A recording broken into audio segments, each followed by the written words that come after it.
जगदाधार सर्वाधिष्ठान धात्रे नमः। सर्वाधिष्ठान धात्रे नमः।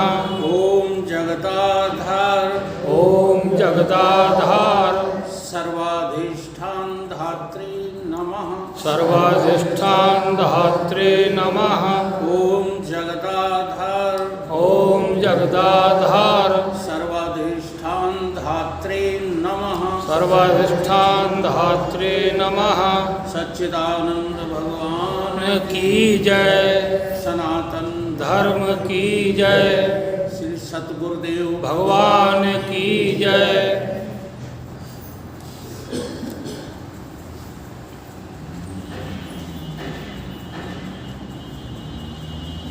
आद्य गुरु शंकराचार्य द्वारा रचित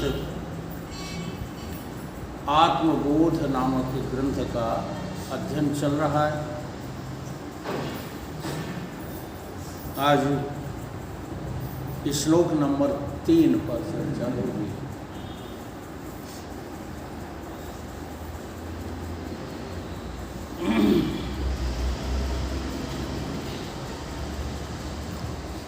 अविरोधतया कर्म न अविद्या विनिवर्तेत। विद्या अविद्यां निहन्त्येव तेजस तिमिर संघवत। अविरोधतः कर्म, कर्म जो है अज्ञान का विरोधी नहीं हो सकता। शास्त्रों में आया है कि कर्म से जनक आदि जो है राज ऋषियों ने संसिद्धि को प्राप्त किया, गीता में ही आया है। तो संसिद्धि का अर्थ गलत लगाते हो। संसिद्धि का अर्थ मुक्ति नहीं होता। कर्मों से अंतःकरण की चित्तस्य शुद्धये कर्मः। अंतःकरण की शुद्धि ही संसिद्धि है। कर्मों से अंतःकरण तो शुद्ध हो सकता है, लेकिन कर्म से मुक्ति कभी नहीं मिलती। ये श्लोक भी यही कह रहा है कि कर्म जो है वो विरोधी नहीं है। किसके? अज्ञान के, अविद्या के। बल्कि अविद्या का कार्य ही है कर्म। जैसे कर्म जड़ है वैसे ही अविद्या जड़ है।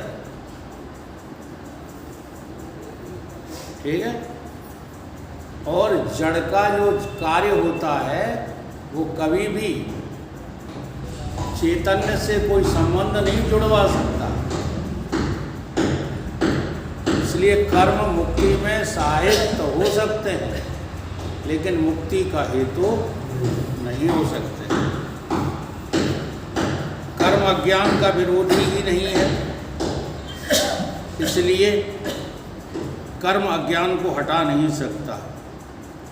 अज्ञान को हटाने के लिए अज्ञान के दुश्मन की जरूरत है।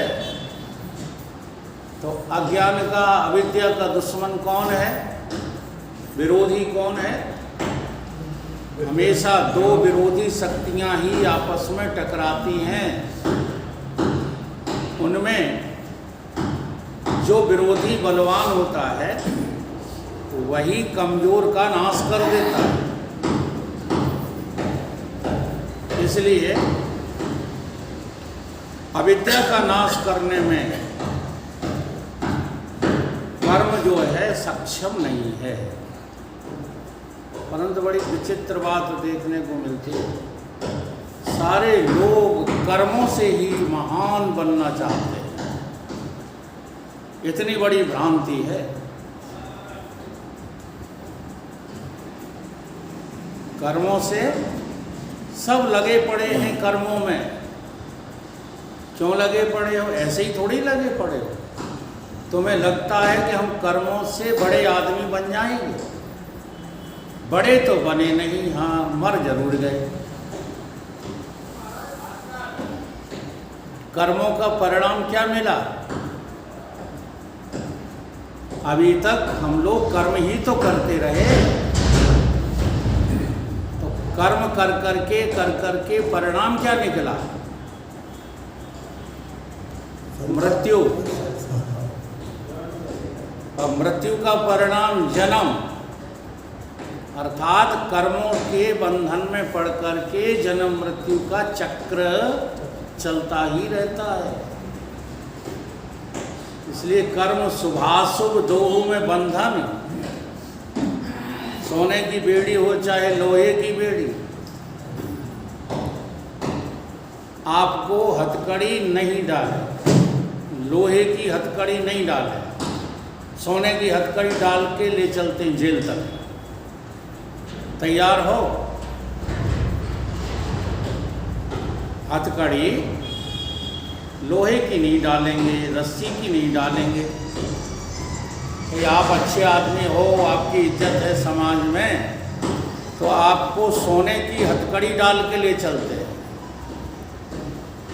तो इज्जत बन जाएगी। इसलिए कर्म चाहे आपने अशुभ किए हों चाहे शुभ किए हों, अभी जन्म मृत्यु की फांस से छूटे नहीं हो। तो दिमाग से निकाल दो ये बात, निकलती ही नहीं, ये बात निकलती नहीं। इसीलिए तो कर्मों में फंसे हुए हैं। कोई कितनी भी बड़ी चेतावनी दे, आप उस चेतावनी को सुनते ही नहीं, अपने कर्मों में लगे कि तो हम तो जो है महान कर्म करते हैं, हम किसी की बात नहीं सुनेंगे। मत सुनो। कहाँ जाओगे कर्मों से? कर्मों से कहाँ जाओगे? संसार से। कर्मों से तुम जो है स्वर्ग जा सकते हो,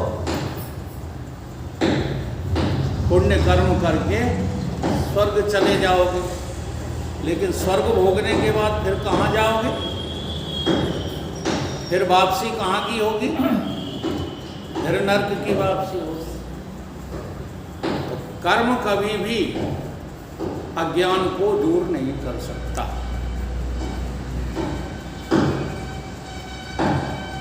अविद्या को हटाने के लिए तो अविद्या का दुश्मन चाहिए, अज्ञान को नाश करने के लिए तो अज्ञान का दुश्मन चाहिए। तो अज्ञान का दुश्मन कौन है? ज्ञान। अविद्या का दुश्मन कौन है? विद्या।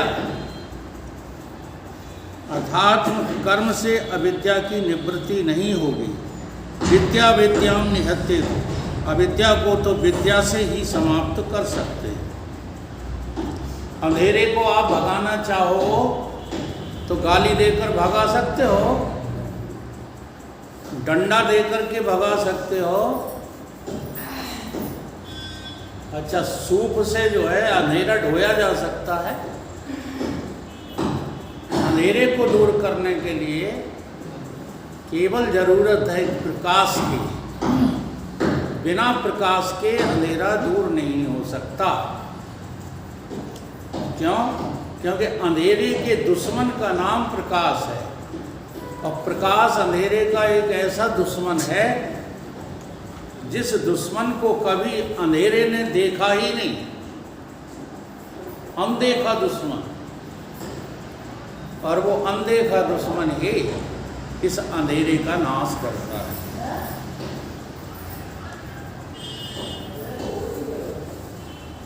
उजाला लाने के लिए दीपक जलाओ। अब एक और इसमें समस्या है। आपके पास जो है बत्ती रखी है, आपके पास माचिस रखी है, आपके पास दीपक का फूल रखा है, सब कुछ आपके पास है, केवल प्रकाश नहीं है। तो क्या अंधेरा जो है भाग जाएगा? सारे साधन करिए, पर हीन मन बिना ज्ञान के शुद्ध जो है होता नहीं है। चाहे जितने साधन करिए, हम साधनों पर विश्वास तो करें, परंतु साधना किस लिए करना है ये प्रयोजन बनाएं। अगर साधना आप जगत की प्राप्ति के लिए करते हो तो तुम्हारी साधना विफल जाएगी, क्योंकि अप्राप्ति की कभी भी प्राप्ति होती ही नहीं है। निवृत्ति की प्राप्ति कैसे हो जाएगी? ये संसार कभी भी प्राप्त नहीं है। बड़े मजे की बात है। 9 दुर्गों में देवी की पूजा होती है और हम समझते ही नहीं हैं। अब ये जो देवी है ये शक्ति रूप है, ये श्रद्धा रूप है, ये ज्योति रूप है। कौन? देवी। परंतु इसकी जो है शक्ति किसके लिए काम करती है? शक्तिवान के लिए काम करती है, तुम्हारे लिए थोड़ी करती है। पर तुम कहाँ फंस जाते हो? देवी की उपासना करके संसार की विषय वस्तुओं में फंस जाते हो। देवी और देवता ये एक दूसरे से पृथक पृथक नहीं है। जो दिखता है, जितना भी दिखता है संसार में, वो सब देवी है। तो दिखने वाली शक्ति की पूजा देवी की पूजा है, और न दिखने वाले जो है शक्तिवान की पूजा ईश्वर की पूजा है, ब्रह्म की पूजा है। देवी की पूजा भी हम किस लिए करें? देवी को सहयोगी बनाओ, परमात्मा से मिलाने वाली बनाओ उसे। परंतु हम देवी से भी मांगते रहते हैं। देवी उपासना करते ही हम इसलिए 9 दिन का व्रत करते ही इसलिए कि हमें संसार की उपलब्धि हो जाए। ये संसार की उपलब्धि कभी किसी को नहीं होती, केवल संसार की उपलब्धि का भ्रम होता है। जड़ वस्तु को जड़ वस्तु कभी प्राप्त होती है? कुर्सी से पूछो तुम्हें लकड़ी जो है मिली, तो कुर्सी को लकड़ी कब नहीं मिली? अब ये लकड़ी को ढूंढती फिरती है कुर्सी। ऐसे ही हम लोग संसार में सुख ढूंढते फिरते हैं। ढूंढते ही नहीं फिरते, सारा जीवन इसी में लगा दिया है और अब भी सुनने को तैयार नहीं हो। अभी भी चाहिए क्या? संसार। समझ रहे हैं बात को? तो कर्मों से तुमको जो है ये संसार मिल जाएगा, ये धोखा है। निर्माण तो होता है, परंतु जो निर्माण होता है वो झूठ होता है कि सच होता है? सपने में न जाने कितना बड़ा संसार निर्मित किया तुमने, वो भी कर्म से ही किया है। बहुत लोगों को तो अभी ये पता ही नहीं है कि स्वप्न जो है किससे बनते हैं। सपना जो आप देखते हो वो किससे बनता है? तुम्हारी कर्मों की वासना से बनता है। कर्म के जो फल हैं वो क्या है? झूठ है कि सच है? बहुत बढ़िया चौपाई बोलते रहते हैं आप। कर्म प्रधान विश्व रचि राखा, आगे की भूल जाते हो। अब तुमने रचा है तो इसका परिणाम कौन भोगेगा? तुम ही भोगोगे। फिर दूसरे को दोष क्यों देते हो? हैं? जो भी घटना होती है उसमें दोष किसका है?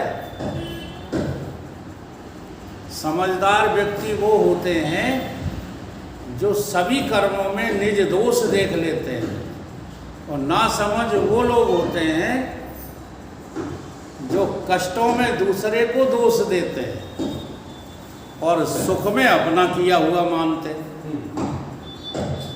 अगर किसी कर्म के द्वारा सुख, वैसे सुख कर्म से मिलता नहीं है, परंतु भ्रांति हो जाती है। कहते भी हम लोग। अगर हमने मेहनत न की होती तो परीक्षा में सिलेक्शन कैसे हो जाता। तो तुम्हारी मेहनत से, तुम्हारे कर्म से ही तुमको सुख मिला है, ऐसा तुम्हें जो है भ्रांति नहीं होती। अब ये सुख दुख है ये पता नहीं लगता। इसी प्रकार से ये क्रम इतना बन गया है कि आज संसार हमको सत्य लगता है। सत्य लगता है कि नहीं? जासु सत्यता ते जड़ माया, भासु सत्य वो सब कोई नहीं सहाया है। तो तुम्हारी मूर्खता सहाया है। क्या है मोह? मोह को जब तक तुम समझ नहीं पा रहे हो तभी तक मोही हो। और एक बार मोह का स्वरूप समझ लो, किससे मोह करोगे जब दूसरा कोई है ही नहीं, तो करोगे किससे? इसलिए प्यार और मोह का जो है अंतर समझने की कोशिश करो। प्यार इस संसार में कोई करता ही नहीं है। प्रेम न बाड़ी उपजे, प्रेम न हाट बिकाए, राजा प्रजा जो लहे सो शीस दिए ले जाए। प्रेम में बलिदान होता है, प्रेम में चाहत नहीं होती, परंतु हम जो है अज्ञान जन्य आकर्षण को प्रेम समझ बैठे। ये प्रेम नहीं। जो कभी छिन्न चढ़े छिन्न उतरे, सो तो प्रेम न हो। अच्छा, ऐसा आपने अनुभव किया है कि जिससे आप प्रेम करते हो उसी से नफरत करते हो? फिर प्रेम कहाँ हुआ?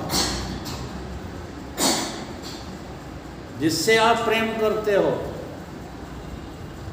उसी से नफरत करते हो। ऐसा है कि नहीं है? अब जो पीड़ित हैं पुरुष और माताएं, वो तो इसका अनुभव कर सकते हैं, लेकिन जिनके अभी भी गुलछर्रे उड़ रहे हैं वो ये अनुभव नहीं कर पाएंगे। कभी कभी ऐसा होता है कि मौका ही परमात्मा नहीं देता तुम्हें सच्चाई समझने का, और तुम संसार छोड़कर चले जाते। इतना सुख होता है, इतना सुख होता है कि पिताजी कक्का तो कई जो है हंस रहे हैं। क्यों हंस रहे हैं? क्योंकि सारी संपत्ति उनके सामने है, नाती पंती सब सामने खड़े हुए हैं, पुत्र पुत्रियां सब आज्ञाकारी हैं, सब खड़े हैं, तो हंस रहे हैं। अब वो इस बात पर थोड़ी हंस रहे हैं कि ये सब कुछ मेरा है। वो इस बात पर हंस रहे हैं कि ओह कितनी बड़ी भूल हो गई। हम जिसे सुख समझते रहे वो तो महान दुख निकला। हम अपनी समझ को ही नहीं समझ पाए, इस समझ के कारण हंस रहे हैं। नहीं होता ऐसा कि जिस चीज को पर तुम्हें गुमान हो और वो दो कौड़ी की निकले तो हंसी आती है कि नहीं अपनी समझ पर? तो ये संसार और कर्म का क्षेत्र वैसा ही है। तो अंधेरा दूर किससे होगा? उजाले से होगा। अविद्या हटाने के लिए तो एकमात्र अचूक उपाय क्या है? विद्या है। अविद्या किससे हटेगी? ब्रह्म विद्या से। दूसरी विद्याएं तो अविद्या ही हैं। पेट पालू विद्याएं जो हैं वो सब अविद्या हैं। ईशावास्य उपनिषद का शायद सूत्र है ये कि जितनी विद्याएं संसार में हैं, नाग विद्या, कूर विद्या, यहाँ तक कि शरीर को जो है बदलने की विद्या, सारी विद्याएं अविद्या ही हैं, केवल ब्रह्म विद्या को छोड़ कर। इसलिए हटाती है अगपुंज दीनता मिटाती, सभी द्वैत को नसाती, ब्रह्म जीव को मिलाती है। लाती है शांति, दांत मन बनाती ये, हटाती है सब दुख, सुख आड़ों में डुबाती है। धीरता विज्ञान बल वीरता बढ़ाती है, और ब्रह्म विद्या प्रबल ही तो अविद्या को हटाती है। ब्रह्म विद्या क्या है? अपने स्वरूप को, ब्रह्म को, आत्मा को ज्यों का त्यों जान करके उसी आकार में आनंद की अनुभूति करने का नाम क्या है? ब्रह्मानंद। अभी जो है हमारे कल्याण सिंह जी रास्ते में पूछते चले आ रहे थे कि वो आनंद मूर्ति माँ समझा रही थी कि जिनकी वृत्ति ब्रह्माकार रहती है बस वही ब्रह्मज्ञानी है। तो देखो संत जब जो है टीवी पर समझाते हैं, नेट पर समझाते हैं, तो पूरी बात वो समझा नहीं पाते, तब तक उनका टाइम वर्ड समाप्त हो जाता है। असल में ब्रह्माकार वृत्ति में रहना क्या चीज़ क्या है? जैसे आपको कोई चीज़ दे दी जाए कि आप इसकी वृत्ति बनाओ, तो आप उसको जान करके वृत्ति बना लेंगे। जैसे ये कटोरी है, तो आपकी जानकारी में आ गई कि ये कटोरी है। अब इस कटोरी का आकार तुम्हारी वृत्ति ने लिया, तो कब तक लिए रखेगा? जब तक किसी दूसरी वस्तु को दृश्य नहीं बनाएगी। और जैसे ही कोई दूसरी वस्तु दृश्य बनेगी, हाँ, कटोरी का आकार वृत्ति से हट जाएगा। है बात? गिलास को लाओ है, गिलास को लाओ तो हाँ, अब वो जो है आकार नहीं रहा, तो फिर ब्रह्म वृत्ति कहाँ रही?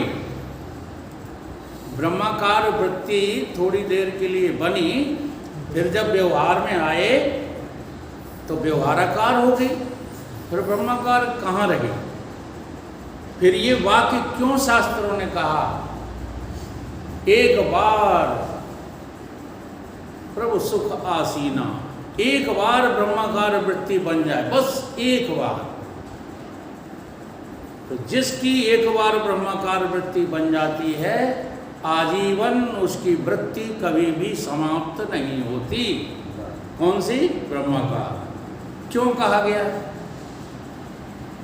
इसलिए कहा गया है कि संसार में जितनी भी वस्तुएं हैं सब सीमित हैं। आकाश तक, माया तक सब परिच्छिन्न है, केवल अपरिच्छिन्न है तो आपका आत्मा ब्रह्म। तो जब एक बार ब्रह्माकार वृत्ति हो गई तो आप ब्रह्म ही हो गए। वृत्ति रही कहाँ? वृत्ति रह गई क्या? परंतु जब व्यवहार में आओगे तो उस वृत्ति का आप जानबूझकर खड़ी करोगे, उससे व्यवहार के काम निकालोगे, लेकिन रहोगे कहाँ सदा? ब्रह्म में। ये अर्थ होता है ब्रह्माकार सदा वृत्ति का रहना। सर्वनिवासी सदा अलेपा, तोरे ही संग समाई, काहे रे बन भोजन।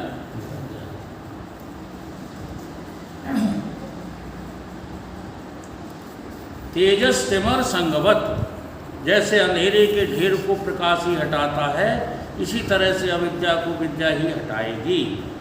चाहे बल्ब लगे हों, लालटेन लगे हों, बिजली हो, सब कुछ बना रहे, पर अंधेरा नहीं जाएगा जब तक कि प्रकाश पैदा करने में तुम्हारी रुचि नहीं है। ये सारी वस्तुएं प्रकाश को पैदा करने में तो सहयोगी हैं, लेकिन प्रकाश स्वरूप कोई नहीं है। सूर्य भी प्रकाश स्वरूप नहीं है, चंद्रमा अग्नि भी प्रकाश स्वरूप नहीं है, सूर्य तारों में चमकता, मैं ही तो बिजलियां दमका रहा हूँ। हाँ, इतनी अनुभूति करना है। कोई बातें करने से थोड़ी अनुभव हो जाएगा। आपको लगता है कि सूर्य आपकी सत्ता से चमक रहा है? आप तो अपनी नौकरी तक से घबराते हो। नहीं लगता कि आज अब्सेंट हुए सोई सस्पेंड हुए, आज अब्सेंट हुए सोई सस्पेंड हुए। अच्छा हमें बताओ कि ब्रह्म को, आत्मा को कौन सस्पेंड करेगा?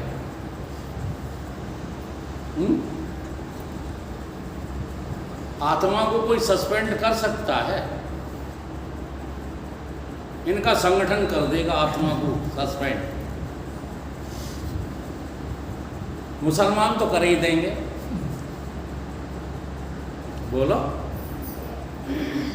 ऐसा कोई ब्रह्मांड में ढूंढ करके लाओ जो ब्रह्म को, आत्मा को नकार सके, खत्म कर सके। चलो खत्म छोड़ो, उसे छोटा बना सके।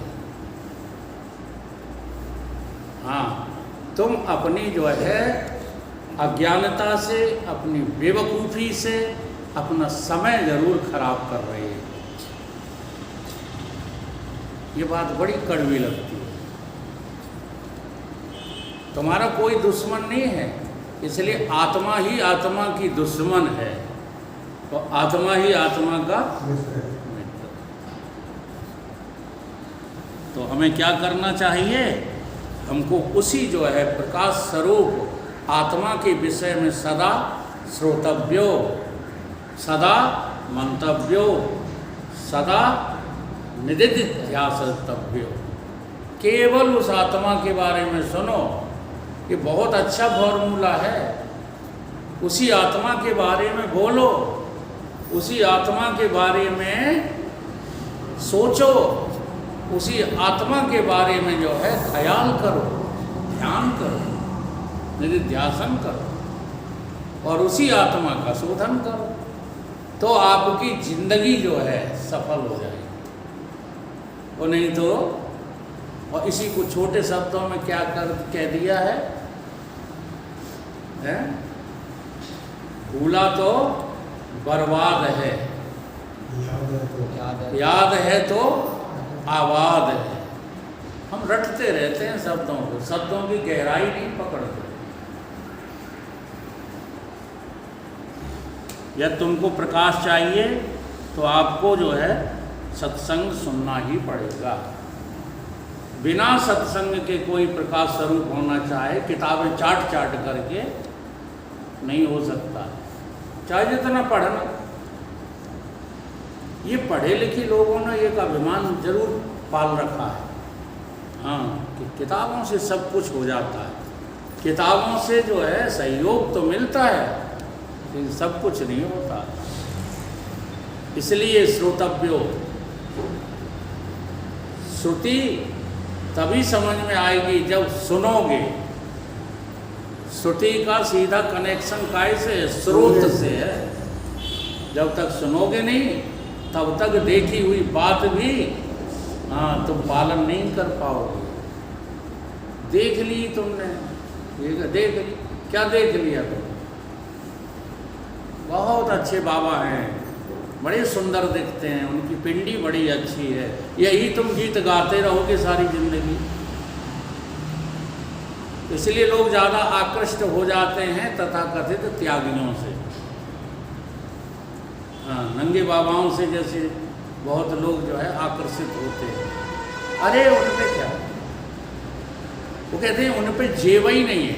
एक बाबा आया था, वो भूत झाड़ता था बहुत ज़्यादा, तो वो कहता था मेरे पास जेब ही नहीं है, धन को हम रखेंगे कहाँ? तुम्हारे पास जेब बहुत बड़ी है, उस जेब का नाम क्या है? बुद्धि, जिसमें तुम सारा संसार रखे हुए हो। तो जब सारा संसार तुम रख सकते हो तो धन नहीं रख सकते। इसलिए बाहर से नग्न हो जाना कोई मायने नहीं रखता है। आप अपनी वृत्तियों के आवरण को हटाइए, उसके लिए